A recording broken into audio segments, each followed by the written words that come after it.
And starting live in 3, 2. Good day, Internet. Good day, Internet. It is, in fact, a very good day. It was until he played that song. No, that's why it's such a good day.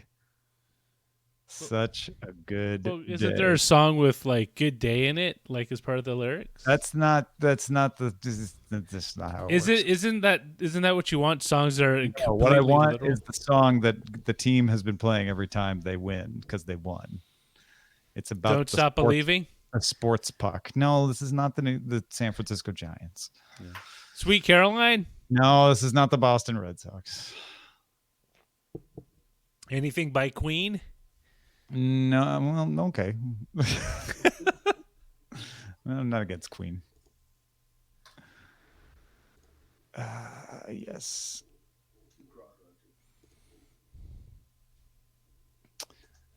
Hello, Twitch. Who's there? Is anyone there? So anybody who doesn't understand, Gloria is the song that the St. Louis Blues play when they win. And yesterday, the St. Louis Blues won the Stanley Cup for the first time in their 52-year history. And so all of us who follow the St. Louis Blues hockey team are a little stunned that this has really happened. So what does that mean for St. Louis? Do they do like a parade for them? Yeah, parade on noon in downtown St. Louis on Saturday. Do they give out free like cold treats like Ted Drew's frozen custard? Something. I mean, like, don't they have something that's regional? Yeah, Ted Drew's frozen custard. Well, I don't know Ted or Drew. Well, but I like frozen custard. It's good. On Chippewa. Yeah. I don't know if they'll be giving away. If I were Ted Drew's, I would be giving away some. Like, people are going to be in a good mood, though. Yeah, just give like a little cup. And then if you want like a big one, they'll totally pay for it. Come on down to the Chippewa location. They have multiple locations, though. I think there's even one on Metro East. I don't know what's up with my camera. Oh, we hear you, though. Hi. I know. Hold on. Zoe brings bacon. Frozen custard is not the same as not frozen custard. Because Zoe brings bacon said custard is revolting stuff. I disagree. I actually like custard that she's talking about, but also frozen custard is just kind of like ice cream. Yeah, or yogurt or something. As a consistency, but the taste, actually, the taste and the texture are a little different. The concretes, they're called concretes because they're so hard, which I think they kind of stopped using because people were like, "Why do I want to eat something that is hard as concrete? I'll break a tooth."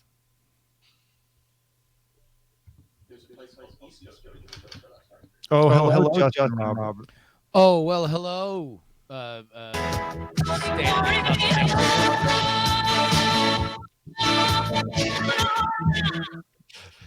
Hard fought. Congratulations.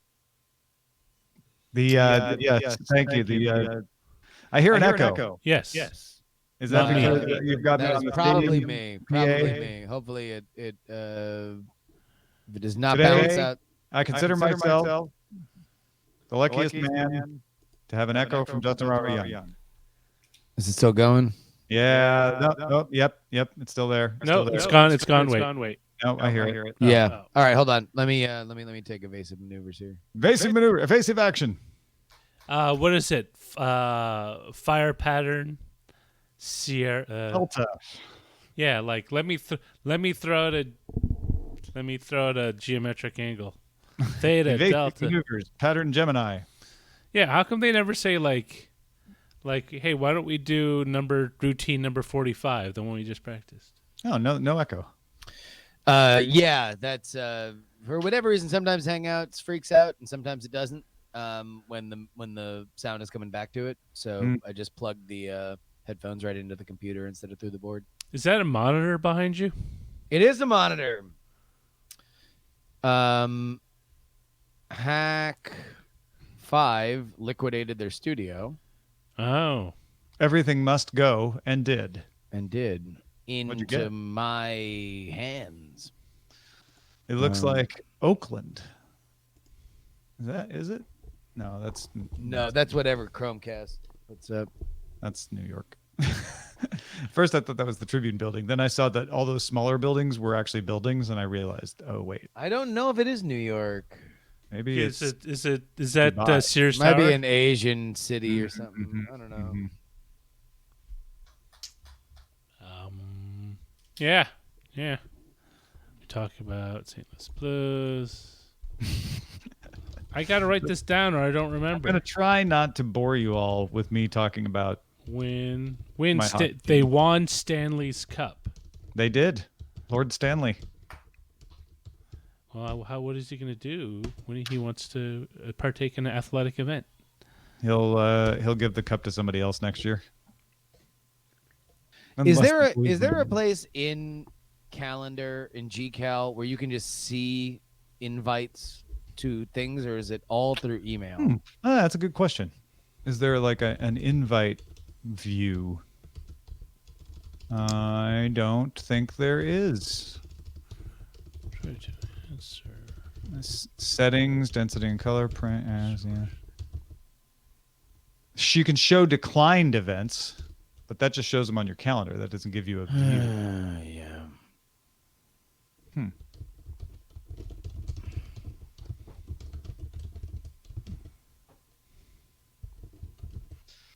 Well, I'm more excited than everyone else today. Because of the winningest team, or the winning team, or the team that just won. Yes. Well, the Blues were in last place on January 3rd. There was no way they were even going to make the playoffs. And then they won 11 games in a row. They made the playoffs. And there was no way they were going to win the Stanley Cup. And then they made it to the finals against the Bruins. And there was no way they were going to beat the Bruins. And they did. They did. They sold someone's soul for that cup. Quite possibly. Quite possibly true. I mean, like, is the only person you can sell your soul to the devil? You can't. There's like no intermediaries. You could sell it to Laura Branigan, I guess. Maybe, I don't know. Was she a buyer? I like that. Real Date Bob says, what about Stan Lee's cup? Oh, I think that that's a family heirloom at this point. That's the winner of the Secret Wars gets Stan Lee's cup. But wash it first. We got interesting stuff to talk about on Daily Tech News Show coming up.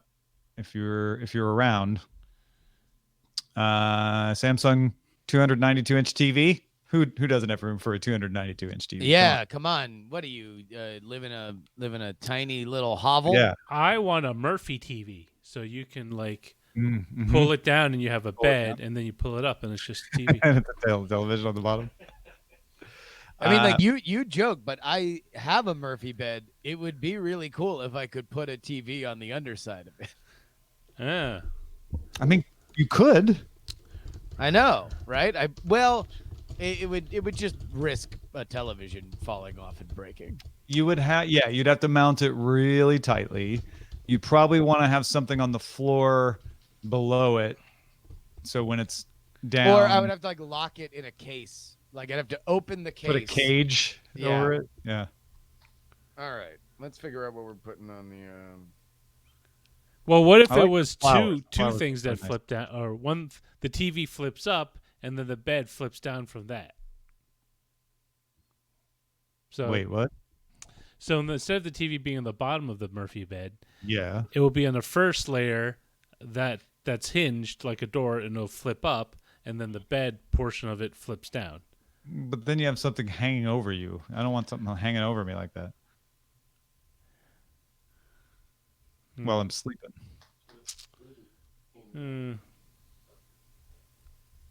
The TV?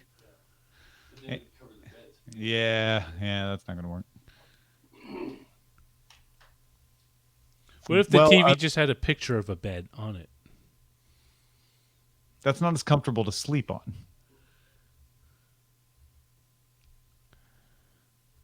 Look at this. We'll figure this out. Don't worry. We'll figure this out. It's gonna be a money-making idea. I can It's gonna see be it. known as Sleep the train. Roger bed. Oh, I could sell it to Lazy Boy. Their combo. Ooh, Amos has it. What if you put the TV inside and then you flip the bed down and the TV's in there and then you watch it in bed? Yeah, but like, how would you watch it if the bed was up? You That's don't. When the the bed's key. up, you're out. You're gone. You're out of there. You don't have time for television then. Well, if you're in bed, you're probably gonna. Nah, still not workable. I think there's a solution here, a very elegant one, and I'm totally missing it. There was a documentary I was watching where somebody literally just had their television mounted to the ceiling so they could watch TV. So they in could just bed. lay there. Yeah. Yeah. Hey, Justin, can you crank up the volume on your audio just a little bit? Check. 1, 2, 3, 3, 2, 1. Keep going. I'm gonna be redlining here. Say something. Check. Yeah. Check. Oh. Check. Yeah, good. Okay. A little below that. Just a hair. below BioCal that. suggests you All buy right. the apartment upstairs and have the TV retract into the ceiling. That sounds cost effective. Yeah. Why don't you have the room retract so you have a bedroom that retracts up, and that will be your living room? Well, see, at that point, if you have the other apartment, you just have 2 floors. Just build a staircase, spiral staircase. Well, don't be ridiculous, Roger. Jeez, come on. Oh no, have the staircases that like pull down from the ceiling, like to the. I don't know if attic. that's practical. Yeah. Did anybody see the game last night? You know, I didn't watch all of it, but I watched enough of it. It was not quite like Game 7's off-dar. You know, it was not quite the micro contest that the macro series was. But I don't know. I hate Boston, so I was thrilled. I was thrilled because I know you and I hate Boston, so nothing could go I got a wrong. lot of that last night. I went up. I was at the DTNS meetup. I went up to the bar. I had my Blues shirt on, and the bartender's like, Blues fan." I get like, "All right, here we go." He's like, "Well, I don't like the Blues, but I hate Boston, so I'm for you." I'm like, "Yeah, I get that a lot." Well, because also the Boston fans just became insufferable with their like Grand Slam talk. Yeah. It just I heard that Boston was going to win the French Open too. Somehow. Yeah, it was. It just crazy. I could not. I'm glad that their NBA team is in shambles and that that is being totally C blocked by LeBron's agent, and now that they also suffered Game 7 heartbreak. Nothing could bring me more joy. I will say though, 2 Boston Bruins fans in the bar, one a friend of Amos's, were very gracious, very nice, and lots of Boston fans on Twitter were saying nice things to me yesterday. So you met all 12 of them. I credit to those. Did you know that St. Louis is now one of, I think, 5 cities who've had a franchise win the NBA title, the NHL, NFL, and Major League Baseball World Series? The St. Louis Hawks won an NBA title way back. Yeah. The Rams won the Super Bowl. Yeah. And then, of course, the Cardinals win the World Series, and now the Blues win the Stanley Cup. Wow. Yeah. Would you say? I mean, well, I guess no. The top team in town will forever be the Cardinals. Oh yeah, Right. yeah. But I guess they don't really compete, right? Because when one ends, the other begins. I mean, hockey goes forever, so there's always some overlap. But yeah. Generally speaking, when baseball's not happening, Well, but that's let's when- even in a baseball crazy town like St. Louis, nobody really cares about the first few months of the season. Yeah, Right. yeah, exactly. And if the Blues are in the playoffs, then people can take a break from the Cardinals in the spring a little bit to pay some attention. So, yeah. Baseball is one of the weirdest sports in that, like, if your team is doing good at the beginning, the refrain is whatever. Like, they're not that good, they'll settle down. Or if they're doing bad, it's like, oh, but they're actually a good team. Don't worry, they'll come around. The bats will come around. Mhm. It's like really there's like nothing unless you are a player going on like a crazy home run streak or something where like those numbers just are like they just add up. Like you only need 20 of them to have like a good season. And you hit like 5 of them in the first month, then you're like, oh my God, this guy's on fire. This is amazing. Yeah. Other than that, everything's just random numbers until the All-Star break. Yeah, because it all sort of. I mean, it's funny when you think about it, and this is just sportsy sports stuff. I know, but the math of it is always interesting because when you get to the point where you look at the end of a season, the range of percentage wins is not that far. It's usually between 40% and 60%. Yeah. Well, that's the thing in baseball. The Pirates had a pretty good opening month and a half, and I was watching that, and it's like, and then I go look at the run differential, and I'm like, all right, well, let me enjoy this while it lasts, because it will not, because they have a horrifying run differential. And if there's one thing I've learned is that here, kids, if you don't know anything about baseball, make yourself smart. Take a look at the standings on ESPN or CBS or Yahoo or whatever, and then look at teams that are either doing bad but have a good run differential, or doing good but have a bad run differential, and then loudly proclaim either the first place team is a fraud or the last place team will win the division. It's going to be an amazing comeback. And at some point, someone's going to come up to you and say, "Oh my God, you totally called it. How did you know?" Yeah, I don't know, man.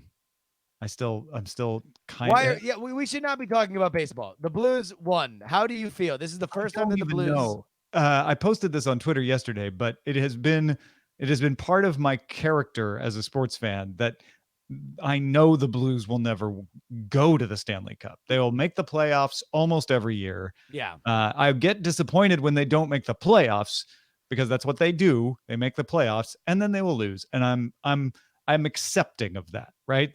I know that is my lot in life as a Blues fan. Yeah. And so it really does feel like, I'm waiting for someone to jump out and go, just kidding. It was all, wake up, Tom. It was all a dream. Because it just it does, especially this year. There's always that point in the year when you're like, yep, okay, well, this is here's where it ends. January 3rd, where we have the least points of the 31 teams. We're done. And you went through 2 or 3 game 7s. 3, yeah. Yeah. They're the hockey playoffs, having watched a little bit of playoff baseball for the Pirates, Final Fours for my teams, Super Bowls for teams that I've rooted for. Nothing comes close to matching the day in, day out stress of the hockey playoffs if you're actually rooting for a team. It is heart attack inducing. It's crazy. Yeah. And there was the Stars series that ended in overtime, in Game 7. No, Dave Broadbeck points out, is it Games 7 or Game 7s? I think it would be Games 7, like Attorneys General. No, what are you talking about? Yeah, the plural would be the games, not the 7. Oh, yes. If you're going to count all, I mean, colloquially, it is indeed the Game 7s, but certainly the Game 7, would be the appropriate, would be the way to go. Well, I hope for Sarah's sake there is another Game 7 for the NBA Finals. Yeah, we will see. We will remain optimistic. I hope so, mostly because it would be the last parade around the lake in downtown Oakland, because theoretically they would be doing it down Market if they were to win next year. It'll be emotional, like as if that game needed more emotion. You add the Kevin Durant thing on top of it, and I saw a real cool logo. Did you guys see this, where it's Oakland and the K and the D are different colors? Oh no, I did not see that. It's really nice. It's kind of making the rounds around the internet. I feel like let's do it for Oakland and also Katie. Yeah, that's gonna be a weird one. Like, that was such a crazy game in Game 5, with him coming back and then getting injured and everything, but such a devastating injury. Well, and it's perhaps career ending. No, not career ending. It might be. He's He's an Achilles thing. he's going to get a max contract and he'll rehab through a year. Whether he'll be the same is, I think, the big question. Well, that's what I mean. I'm not yeah. saying he's never going to play again, but this might be the end of. I don't know. I shouldn't say things like that, but it's, I think that's why everybody's so. It's heartbreaking. I mean, he was born to play basketball. Yeah, transcendent talent. Oddly enough, KD's such a weird player because he has been prickly with the media at times. He's gone from being like a darling because he was the guy that was LeBron. Oh, we considered him a villain when he played for Oklahoma. I mean, he was once cursed by the base god. So exactly, yeah. There was even a song. Indeed, there was. We covered this on Good Day Internet. If you have been a long time Good Day Internet fan, I think even before it was called Good Day Internet.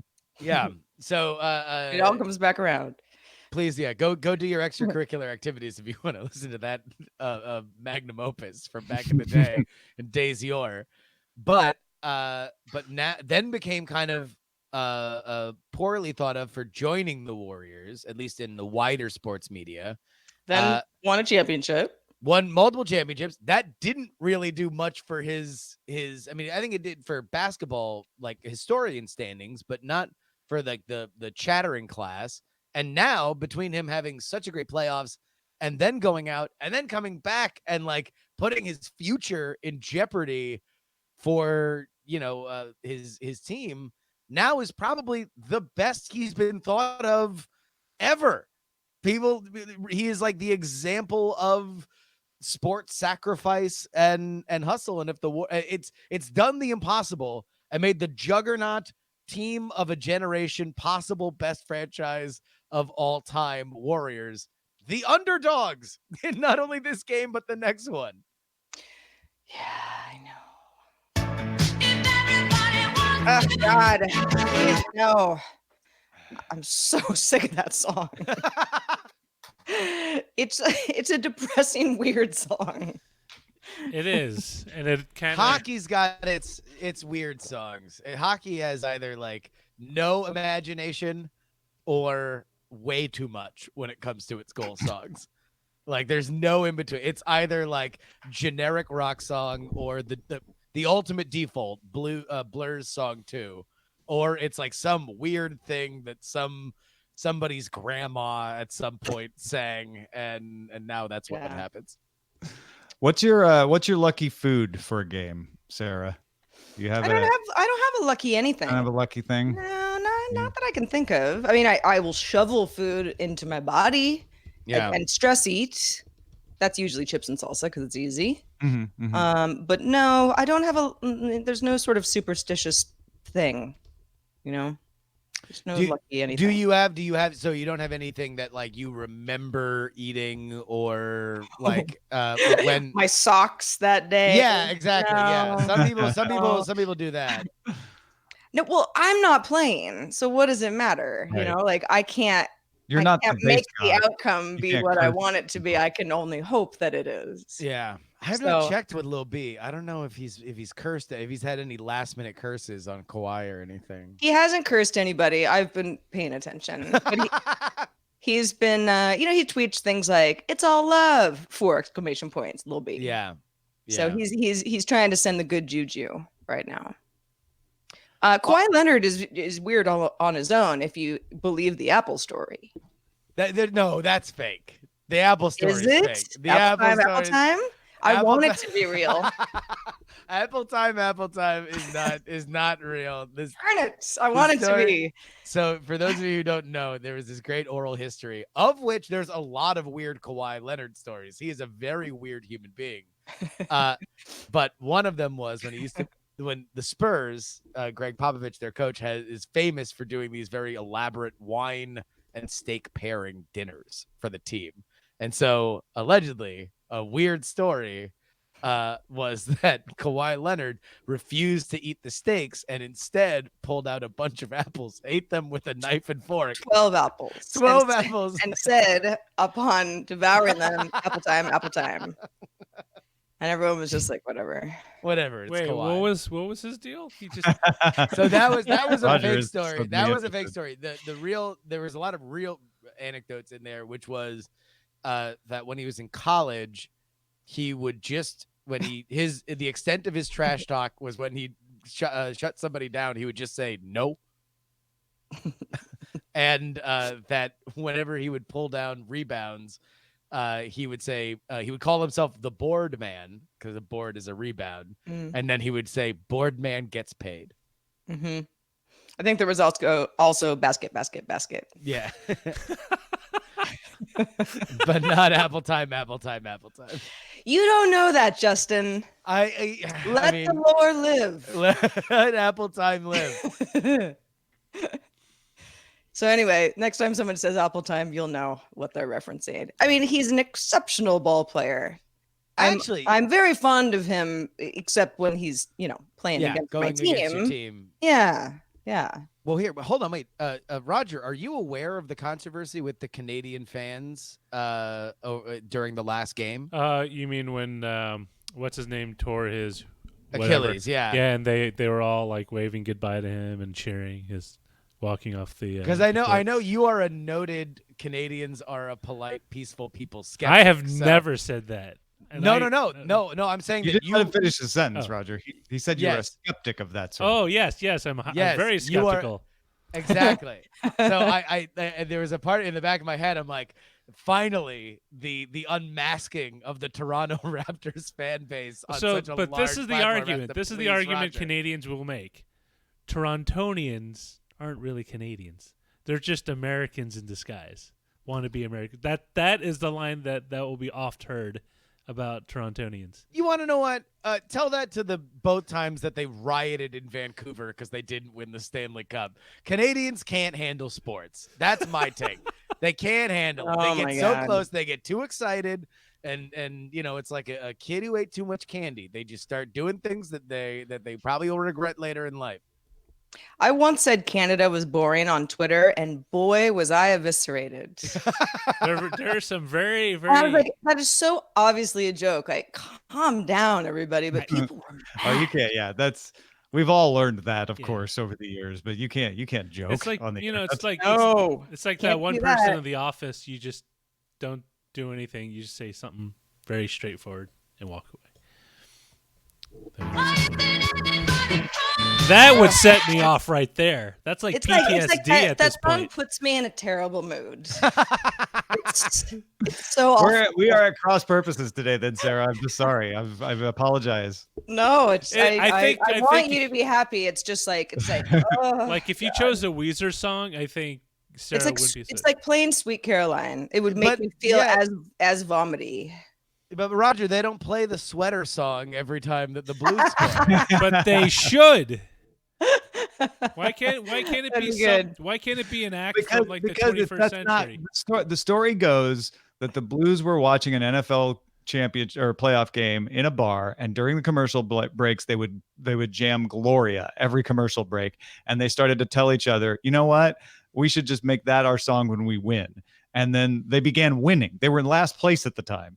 And they began winning. And so then it became like, oh my gosh, this is great. And then it just caught on. It wasn't because they thought, oh, let's sit down and map out what the perfect song is. It was I understand that. Yeah, but it doesn't have to really mean anything. If I ever become filthy rich through an accident of the lottery or something like that, I will buy a sports team and force them to do the Oscar Mayer Wiener song as a chant in order to win the championship. No, that just makes you a supervillain. Like, that's not fun. I don't care.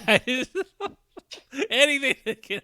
No, the best thing, which I grew up with and I hated because one of the victims were my Penguins, was the Florida Panthers had a rat problem at their old arena, and Scott Mellenby killed a rat in their locker room by slap-shotting it into the wall. Oh my gosh. And so at that point, this is the 1996-97 Florida Panthers. They became the year of the rat. And whenever they scored, they would throw plastic rats on the ice. Yeah. No, it's just weird. And that actually, they went to the Stanley Cup Finals, and it led to a constantly cleaning up little plastic rats off the. Oh yeah, in fact, it led to a ban of throwing things on the ice. The home team can be assessed a penalty. Before that moment, there was no ban. No ban. You're allowed to throw hats on the ice for a hat trick. You can't ban that.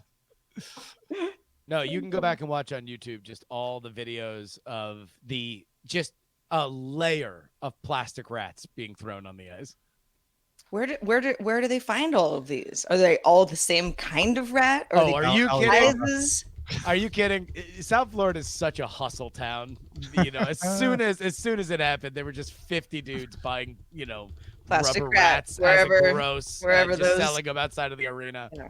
You think All right, rubber folks. rats would be better because they'd bounce. All right. We're gonna take a break from rat talk for the moment to tell you some technology news today. Yeah, sure. We're going to make you look smarter in front of your teen friends today. We're gonna let you know about huge television. So you're gonna like this show. It's full of goodness. We got the horses in the back. A horse like this attached. All right, Ms. Lane, would you read line 3 today? I would. Okay, here we go. All 3, right. 2.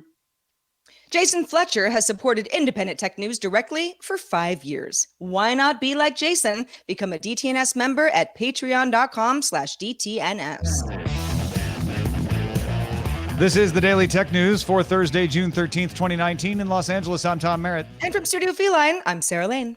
From Oakland, California, I'm Justin Robert Young. And I'm the show's producer, Roger Chang. We have got a show for you. A way to make yourself look smarter in front of Generation Z kids. A 293-inch television? 292. Okay, so I exaggerated. So much good stuff. Let's start with a few tech things you should know. Sources tell Bloomberg that Alibaba confidentially filed for a listing on the Hong Kong Stock Exchange. Alibaba hasn't reportedly finalized a fundraising goal for the listing, but sources say it could be as high as $20 billion. Alibaba listed on the New York Stock Exchange back in 2014, raising a record $25 billion. AT&T is launching its first 5G phone, the Samsung Galaxy S10 5G, to business customers and developers. Business users in 5G rollout markets can get the device for $999 on June 17th, while developers can get the device for free at AT&T's Shape Conference in Los Angeles on June 22nd. No word on when the phone would be available to consumers. AT&T has also officially canceled pre-orders for the Samsung Galaxy Fold, offering affected customers about a $100 credit. Telegram said Wednesday that it experienced a state actor-sized denial of service attack originating from IP addresses that were mostly in China, but they weren't saying who did it. Chinese Foreign Ministry spokesman, Telegram CEO, Chinese Foreign Ministry spokesman said they were unaware of any connection. Basically, they denied any knowledge of it. Telegram CEO Pavel Durov said attacks like this had occurred in the past, coincidentally at the same time as protests in Hong Kong, which coincidentally are happening now as well. Geng Shuang is the Chinese Foreign Ministry spokesman who said he was not aware of the situation. All right, let's talk about that big TV, Justin. Tom, Samsung has announced the Wall, a luxury television, a 200 Wall Luxury. The name of the television I'm is sorry. The Wall Luxury. Yeah. The Wall Luxury TV. I apologize, because when you have a 292-inch modular micro LED TV with 8K resolution, you better get the name right. The TV is rated for 100,000 hours of use and capable of up to 2,000 nits of brightness. Samsung also announced a slightly smaller 73-inch 2K model as well, both launching in July. No pricing was announced, but a lot is a safe bet in case you're looking to make a budget. Yeah, this is the Wall. They've been showing off at CES for a few years now. And the whole big cool thing about it is it's modular. So if you want more resolution, you just add more modules and the TV gets bigger as a result. This is also the micro LED is different because it can do true black levels, because black just means the LED's off. It's not a light that's blocked like it is in like an LCD version. If 100,000 hours of use means very little to you, as it did to me when I read this article, I was like, okay, well, if you watch between like 3 and 6 hours of television per day, I don't know, I'm probably somewhere in the middle of that. You've got between 50 and 100 years. Yeah, So if you that's want a lot of a pretty TV, good investment. this is only going to last half your life. Yeah. Yeah. One would think about 20 years into that lifetime, there's probably going to be something cool. There's going to be Well, a but also- 16K TV you need. Yeah. I would imagine that even for the I guess prosumer market for I don't know how many people need a 292-inch modular TV, but you would be using it largely for a display, right? Like you would want to be able to show something. So I think the 100,000 hours is an interesting limitation because it isn't just your regular it can be TV. on, a lot, Mhm. basically on all the time. Yeah. Like a That's a really good lobby point. display kind of thing. Yeah, that's a good point. Very I good just, point. I just want to know how many people have a wall that big. I don't. Even if I was really wealthy, you got to have a really big wall. Yeah. Amazon is being sued in the US in 2 separate class action lawsuits that allege the company didn't obtain proper consent to keep records of children's interactions of its assisted enabled devices. Amazon says that it only stores data with permission from a device owner, and that parents or other adults in the home can delete a child's profile and recordings. The lawsuits cover 9 states. I don't know how this is going to play out legally, but Amazon does cover themselves by saying if you want these recordings, they warn you that this is going to happen legally. What they may not do very well is make sure you understand what that means when you agree to it, right? It's the old click the terms of service and agree, and then I didn't read it and now I'm upset situation. I'm always interested if judges will interpret this to say like, just telling them isn't enough. You have to make sure they understand, because that seems to be what judges have been doing a little more over the years. And I think that is more consumer friendly. Especially though, Justin, when you bring children into this, certainly the tenor of the conversation around it outside the courtroom changes. The kids, Tom, the kids, who will think of them? This is a sea change in how we are dealing with the technology platforms that we use so often, even compared to where we were before, which is, oh, look, these amazing companies build these tools and these platforms that we have gone out of our way, taken our own actions, signed up our accounts, read the EULAs, clicked OK, and now we're here. But they have become such a part of the fabric of our lives that legally, politically, culturally, we are taking another look at exactly what should their role in our lives be. And the tip of that spear will always be children, because that is indefensible when it comes to the larger media landscape. And you saw that with the stuff with YouTube and their comments and the videos and the fact that they were recommending kid video on kid video and allowing comments on videos with very, very, very young children that were being used for disgusting reasons.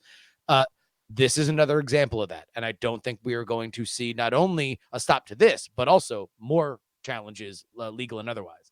I wonder how much the ages matter as well. I know one of the class action lawsuits, one was filed in Los Angeles and one was filed in Seattle. One involved a 16-year-old female and one was an 8-year-old male. Well, anybody under the age of 18 is a child, but if you're 8, you can't get a Facebook account. There's all sorts of things that you're in general, it's sort of accepted that you're not old enough to do because of privacy issues and security of children. So it'll be interesting to see if that matters at all as this plays out. Yeah, because here's the thing. This frustrates me a little, because the harm here is that Amazon didn't tell them that they were storing this, even though Amazon says they didn't. It's not what they're doing with the information. It's that it's stored in the cloud. This isn't, and then they made recommendations to my children. This isn't, and then they showed my children ads. This is, it's there, and I just don't trust that what they might do with it. Right? The harm being they're trying to show harm of storage, not harm of use. And you may say like, yeah, but I don't trust Amazon. I bet they're using it for other things. That's not what the case is about, though. Dave Limp from Amazon told the BBC that the firm only profiled anyone under 13 if the parents agreed to the terms of service and opted in. He said, you have to verify through a parent that the parent themselves has given consent for the child, and we do that by verifying an actual credit card number. So if you don't do that, then we don't keep any of the data for the child, and we wouldn't ever do that. It comes down to, at that point, like, do you just not believe them?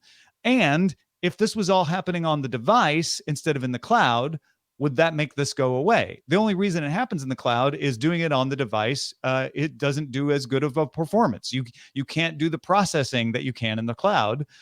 So there is a trend of let's move the stuff on the device, even if it doesn't perform as well, because at least people won't just suspect us of things. Right. Yeah. The argument is essentially, well, you say that I can delete all this stuff, but you'll still have it, and we don't trust that you won't do something with the 100 hours of my kid talking to this device. Yeah.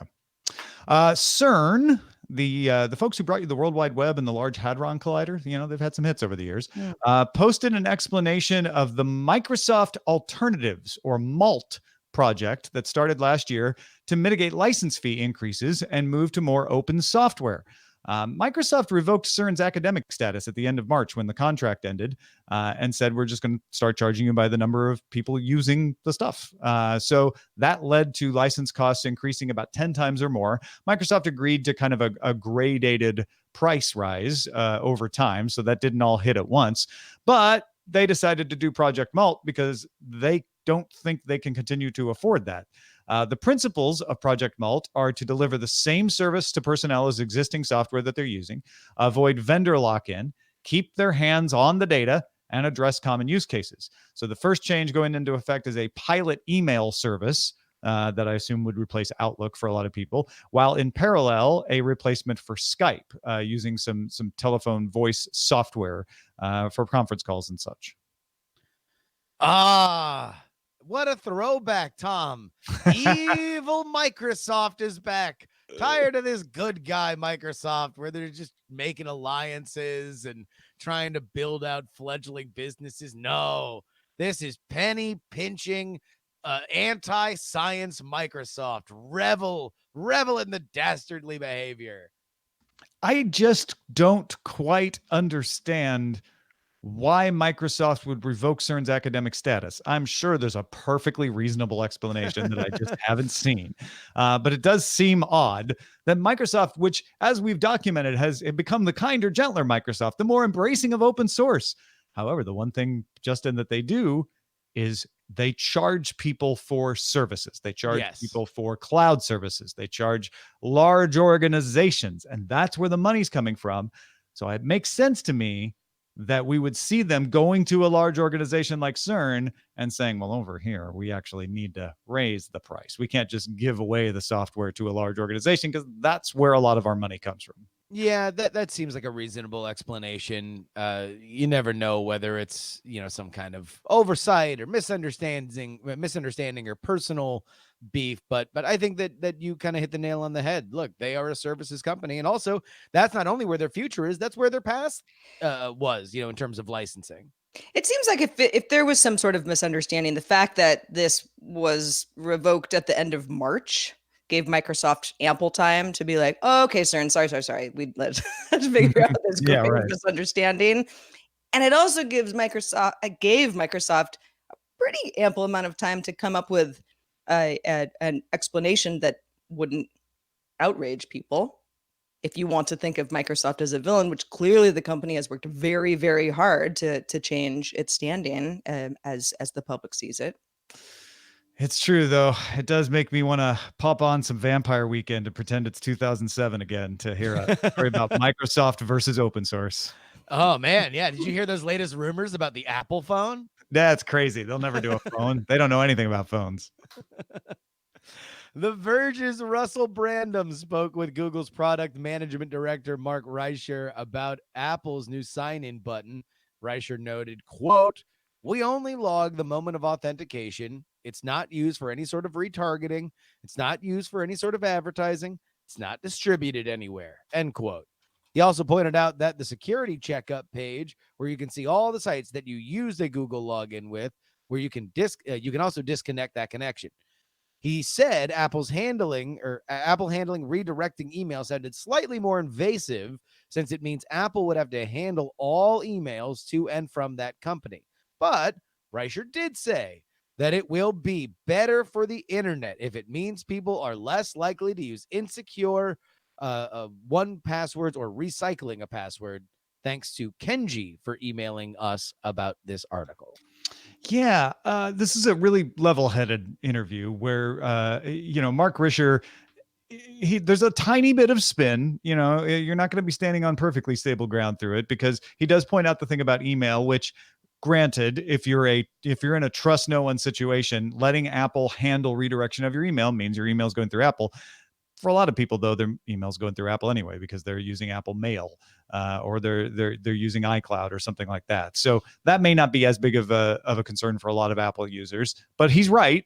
Google, if you're not using Gmail, doesn't make you use any of their email systems to use its authentication. But what I did like, and what Kenji pointed out in his email about this was Google saying, hey, I know everybody's talking about, but Google, they're bad with privacy. This particular product, I mean, he doesn't even comment on what else is going on, but he's like, this particular product doesn't do that. It authenticates you, and that's it. It is not plugged into anything else like our ad serving or anything like that. Yeah, mostly. I mean, the pushback is because Apple has tried to carve out their niche as, we are not the company that is targeting you for ads. Yeah, right. If they want to get, and by the way, that is not only marketing, that is also in the coming world of new legal action from Congress. Like, that's also, I think, a very public position that they want to pull, that they are privacy focused. They are not looking to use your personal data for anything else. They make their money selling you a way too expensive cell phone. That is what they do, and they in fact want to bolster their privacy stuff. Google pushes back on that, but I'm glad, like you, that at the end of the day, we can move toward the universal goal of a more secure internet. And when Silicon Valley is at its best, it's when these companies agree on these kind of bedrock ideas. The Atlantic reports on a thriving teen trend you may not have heard of: selling clothing.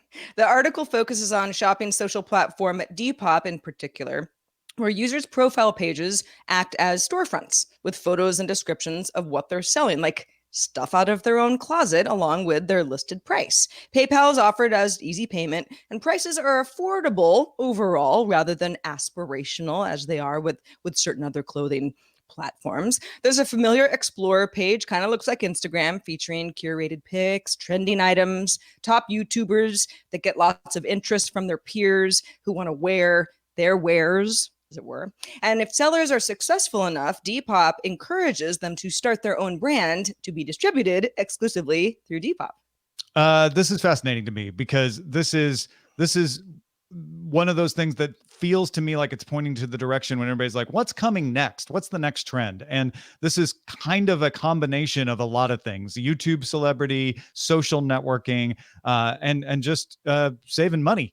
And getting something online without having to spend a lot of money. A lot of times when we talk about services online, like Uber Eats or something, right? It's like, well, but if you have the money, you're spending a lot of money to do this. This is, I want to do something online instead of in person, like going to a thrift store. But I also want to save money. So people selling their used articles of clothing to each other is a very interesting manifestation of that.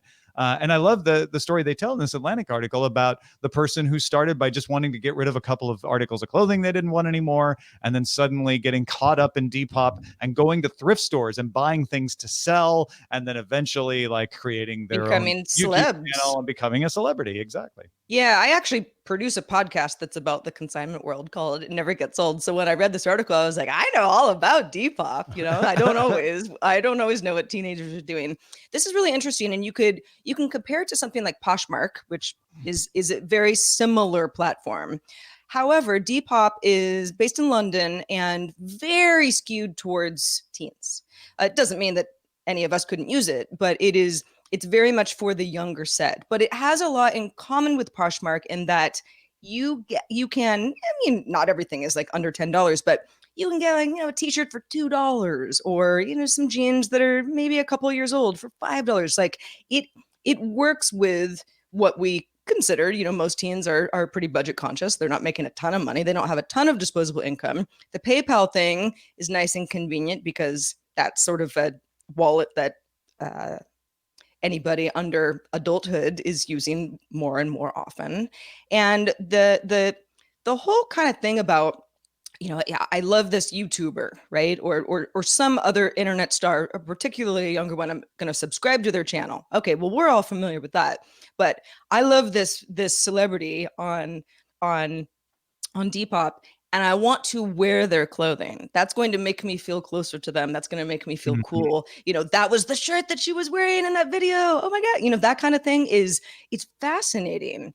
It doesn't mean that it's weird or wrong, but it's fascinating. And I actually think it's like, in a way, it's kind of encouraging, because the more we sort of keep swapping this stuff around, maybe the less people buy a bunch of junk anyway. Yeah. I think it's an interesting deconstruction of fear of the other for a younger generation, that I think that all this technology has been here for a long time. And certainly consignment shops are nothing new, but in terms of online, the idea being like, oh geez, I'm gonna get a shirt or pants from somebody online, like Lord knows what they were doing before. I don't know, it's the weird internet, and now not only is it ubiquitous, but everybody online just seems almost more verifiable than the random person that you have no idea who they were that gave up stuff to the thrift store that you would go buy it at the very least, that these people have eBay style accounts, and I'm sure that there are reputation measurements there, that if you defraud somebody or don't send people things, that you are rung up for it. So it's fascinating. Yeah, I'm looking at, this is a fake account selling a lovely, cute Banana Republic men's pattern shirt for $15. Bobby Fake, the name on the account, has 5 stars, 5 sold reviews, and is selling 12 other things. So despite the name, seems to be well reviewed. And this shirt would probably be $70-$80 if you bought it new in the store, maybe more. Exactly. And if you're not totally on the the latest fall trends, like I can't have anything from last season. I mean, I don't care about stuff like that, and I think a lot of people don't care about stuff like that. And if you had bought the shirt a couple of years ago, you'd still be wearing it anyway. So what does it all matter? But it does also just lend itself to the idea of celebrity. Okay, if my favorite celebrity is wearing some beautiful gown at the Met Gala, there's no way I'm getting that. She's not going to like gift it to me or sell it to me, and I wouldn't be able to afford it. And there's no real way to connect with that person. But celebrities online are a whole different breed, and it's a big deal. I mean, it's legitimate stuff.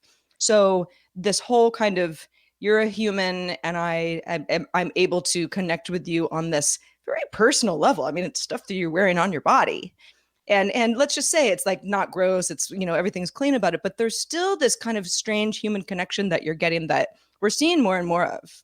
Long-term trend here, something I suspect, maybe this is crazy and maybe this isn't the example of what I'm talking about, but there do seem to be more services popping up like Patreon, like Depop, that pull money out of the system and then circulate it around amongst the users. In Depop's case, it's, they're pulling money that would otherwise have to be spent at retail clothing shops and circulating it around amongst people who are buying used clothing from each other. The Atlantic article had lots of examples of people who sell their clothing back and then use that money to buy more clothing.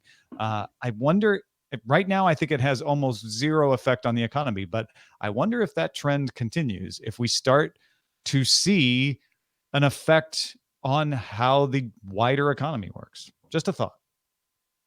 Yeah, I mean, the whole kind of sustainable nature of this, you do see, there was like a pop-up store or a pop-up in a Bloomingdale's in New York. This was a couple months ago now.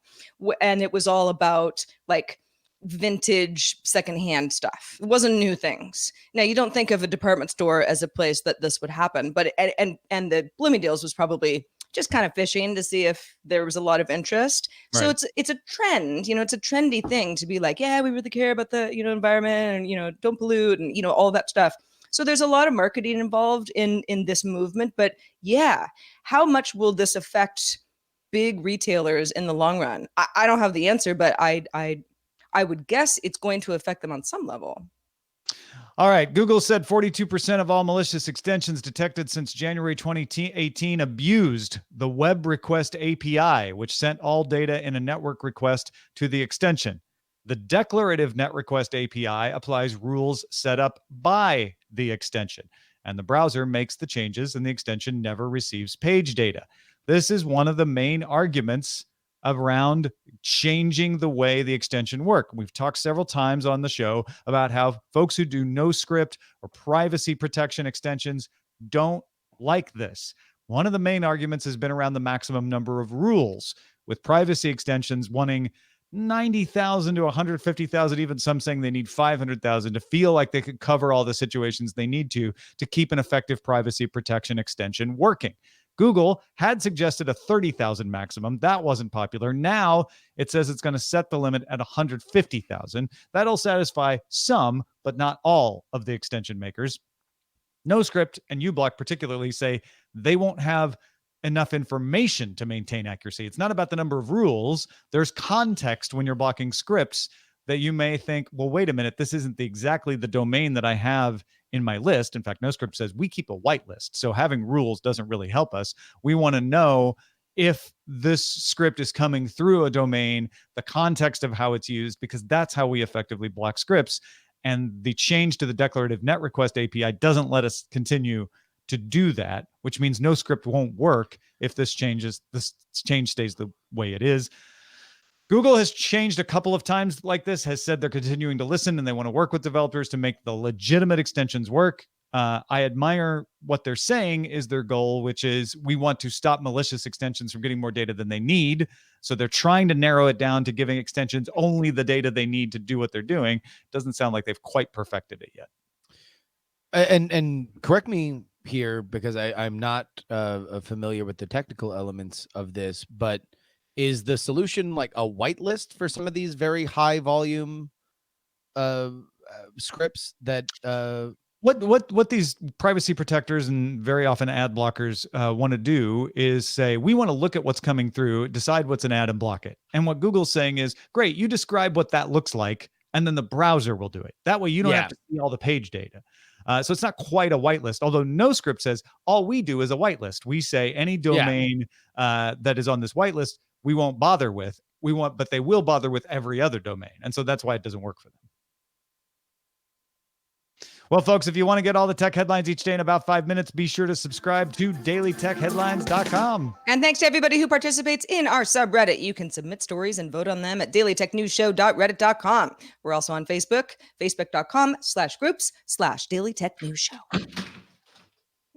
That's where the St. Louis Blues hockey puck used to be, and so it wasn't holding that controller up anymore. Let's check out the mailbag.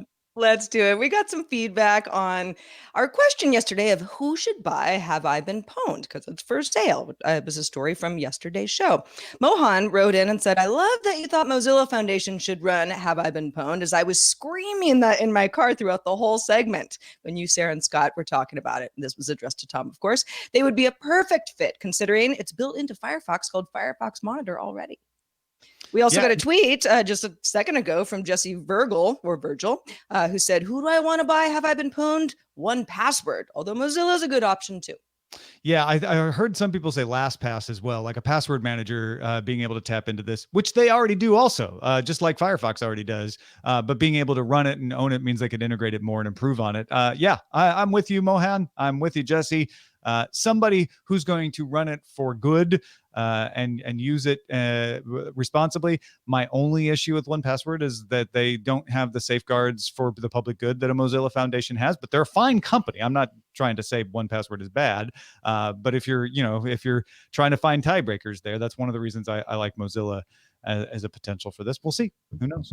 Well, thanks. Always keep the feedback coming on anything we talk about, because it's always nice to hear from you. It helps flesh out every story that we choose. Thanks also to Justin Robert Young. Justin, you seem like a busy guy. Where can people keep up with your work?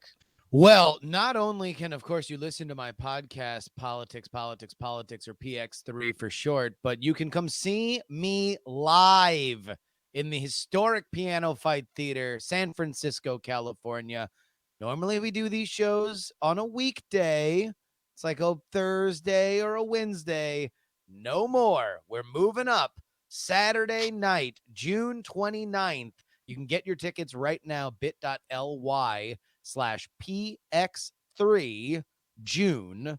That's where you can get tickets. And it's Pride weekend in San Francisco. So if you want a reason to come down, it's a very fun weekend to be in the big city. So come on down, see me on Saturday night. Go see the parade the next day. It'll be a blast. We're gonna talk all about the debates. The debates will have just happened. The ones in Miami, the first debates of the primary season, and we're gonna make fun of debates throughout all of history. It's a show I'm calling Can I Finish? That's good. You're no Justin Robert Young. I worked with Justin Robert. Hey, folks, there was a person who canceled their Patreon because they said we mentioned the Patreon too much. So I'm going to keep this brief. Please make up for that person canceling their Patreon by joining our Patreon right now at patreon.com/DTNS. Our email address is feedback@dailytechnewsshow.com. We also do this show live. If you want to join us, live Monday through Friday at 4:30 p.m. Eastern, 2030 UTC. Find out more at dailytechnewsshow.com/live. Back tomorrow to talk about Maker Media shutting down with Donald Bell, Patrick Norton, and Len Peralta will be illustrating. Talk to you then. This show is part of the Frog Pants Network. Get more at frogpants.com. Diamond Club hopes you have enjoyed this program. Oh, wait. Woo woo. Wait a minute. Wow, quite a studio audience you have today, Tom. Yeah. No, Wow. and Rich, they really do know how to applaud. Well, they have so many hands. That's right. A lot of people don't realize that about them. Yeah. All right. So I know there was a little BioCow magic that he was telling us about, where you can go to gooddayinternet.showbot.tv or dtns.showbot.tv and still see all the title suggestions. Very good. Either one.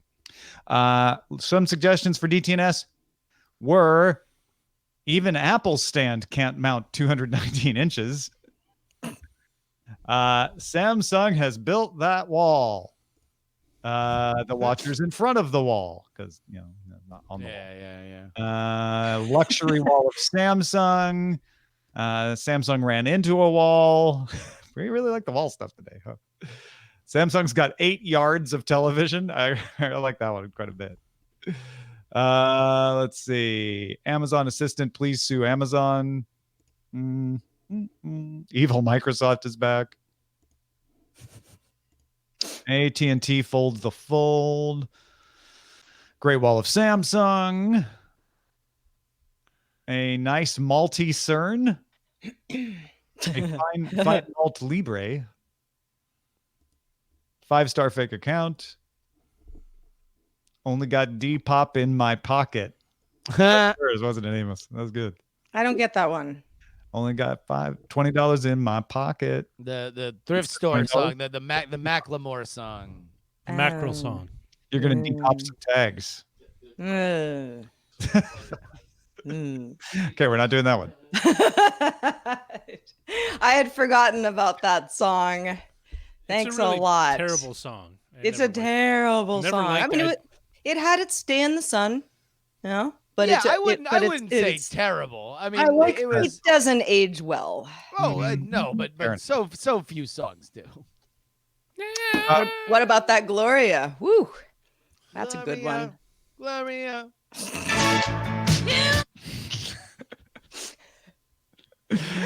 I'm risking fewer and fewer seconds every time. No, you know what, Tom? You deserve it. Oh no, I thank you. That's very nice. You deserve the karmic backlash that will happen to you unexpectedly. Yeah, it'll come back around and bite you, but you deserve it today. But enjoy it while you can. Yeah. Laugh it up. I like the watchers in front of the wall. I like that one. That's good. Yeah, let's do that one. Watchers in front of the wall. And now their watch has begun. Mm-hmm. All right, then for GDI, we have Rat Talk. Roger Chang, supervillain. GDI Blues. Nice. Let's see. That game, Apple Time, Roger Chang, supervillain. Blues are glorious. Very fun. Can't even say that one. Let's see. Garroted by the Note. Garroted? Isn't that when you take piano wire around someone's neck? Yeah. I like what do I like? Roger Chang supervillain. Yeah. Exactly. Why wouldn't I? You don't have to answer. Copy it. Listen, I've probably said this a million times, but when I was a kid in the 80s, I had to go in the other room and watch the Blues on the old television alone. No, they were the sort of washed out Blues on that television. The slightly fuzzy washed out Blues. And yeah, so it's pretty, it's totally a selfish thing that I don't expect anyone else to understand who isn't a Blues fan, but it's a pretty weird feeling. Yeah, it's you know, I oddly enough, 10 years ago was the 2009 Stanley Cup champion, of course, but they were the Pittsburgh Penguins, and that was the first Penguins team that I really was rooting for as an adult. And I'd really kind of gotten back into hockey in a major way when they drafted Sidney Crosby. I was very excited as, they integrated all these like great young talent into the roster. I was really into the internet scene, the online scene. Big shout out to thepensblog.com. But there is just something about that ride that is just like insane. Like it's hard to put into words when you watch that many games and you get that kind of prolonged, sustained exposure to Pierre Maguire will warp your brain. He's a very weird person. He's maybe the weirdest person in all of sports. And it's not healthy. I know that it's not healthy to hear every single player's entire every school he went to every time that he touches the puck, like Pierre Maguire is oft wont to do when he's trying to describe a play and wants to tell you that, his mom majored in typing at the Sault Ste. Marie Community College. It's like the upside down Vin Scully. Yeah, except people are happy the more Vin Scully talks. Right, Vin always has, that's what I mean, it's the upside down Vin Scully, right? Vin always has the amazing, cool story, that little nugget of fact. You enjoy hearing his voice. Yeah. No, Pierre Maguire, just a shrill, weird Wikipedia. The Wikipedia you never want to read. Shrill Wikipedia is the worst. Yeah. Although you do get Doc Emmerich. Doc Emmerich, the best play-by-play guy in all of sports. Doc Emmerich is a gem. Yeah. With a drive. You know what I was thinking? And thanks to Amos for sending me child-proof oven knobs. That's a great idea. What if I just pull them off? Yes, you can do that too. So out of context, what people don't understand is that that was turned on the range, right? My dog, while we were at our meetup last night, who was given treats and lots of love before I left, managed to turn on a stove burner, leave it in that clicking stage, so the whole house filled with gas.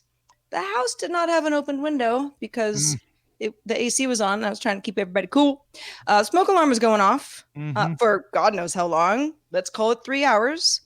I can't believe my neighbors didn't call the fire department, but that's a whole other story. And then my cast iron pan, well seasoned, I might add, over years of use, is just, it's destroyed.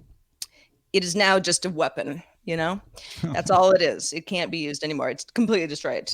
So I have to figure out when I leave again tonight, because sometimes I have to leave the house, how to disassemble my stove. No, the childproof stuff's good, but in a pinch, just pull them off, right? They pull straight out. Just pull on it. Yeah. Pull it out. You might even want to just turn the gas off at the wall too. I don't know how to do that. There's a little lever. You'll see it by the wall. Pulling off the knobs is by what wall? Where? The wall by usually it's behind the stove. The Just- wall behind the stove So is here, just grab the knob and pull it towards you. Oh, They will come up. she may not be able to easily access the wall behind the stove. It's probably not freestanding, right? Is that what you're saying? I mean, there's a wall. There's like Mhm. a tile. I don't Just I take don't the know where that would. Yeah, I don't know how. There's no lever on a wall behind the stove. It's just the stove. Well, I'm sure there is a place where the gas comes out of the wall into the stove, and there's a lever there, unless it's not up to code. But you probably wouldn't can't see you it. have to pull the entire? Yeah, I'm not doing that. Okay. It's crazy. Right. All right. Yeah. All right. Well, yes. That is it. We had an extended beginning to Good Day Internet, so it's an abbreviated ending to Good Day Internet today. Thanks everybody for joining us. And any last thoughts before we leave? Tom, I think that there's only one thing that should end this Good Day Internet. What's that, Justin? Play Gloria. Have a good day.